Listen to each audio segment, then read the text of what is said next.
এখন আমরা চাকরি পরীক্ষার জন্য একটা বিশেষ অঙ্ক শিখব। ইদানিং চাকরি পরীক্ষায় এই ধরনের অঙ্ক খুব আসতেছে। গত এসআই পরীক্ষায় এই ধরনের একটা অঙ্ক এসেছিল, আমরা দেখেছিলাম।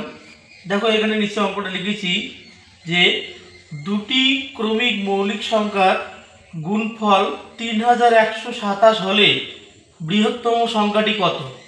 দেখো অঙ্কটা আমরা শর্ট টেকনিকে করব। কিভাবে খুব তাড়াতাড়ি অঙ্কটা করা যায় সেটা আমি দেখাবো।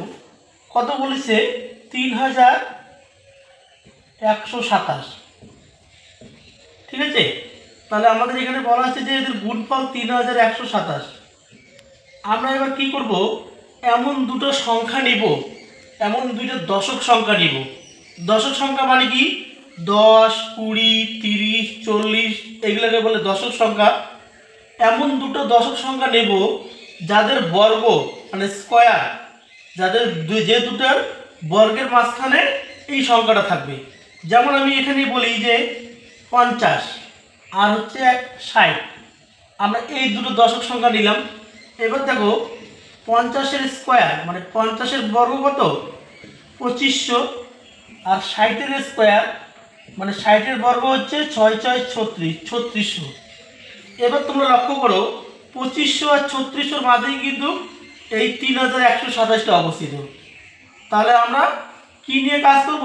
50 আর 60 নিয়ে কাজ করব। 50 60।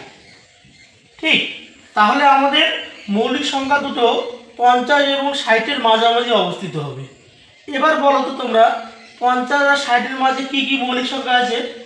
50 আর 60-এর মাঝে দুটো মৌলিক সংখ্যা আছে, একটা হচ্ছে 53, আরটা হচ্ছে 59। অর্থাৎ আমরা কি বুঝতে পারলাম? আমরা যেটা বুঝতে পারলাম যে মৌলিক সংখ্যা দুটো হবে কত? একটা হবে 53, আরটা হবে 59। এবার এই অঙ্কটায় কি বলেছে যে বৃহত্তম মৌলিক সংখ্যাটি কত।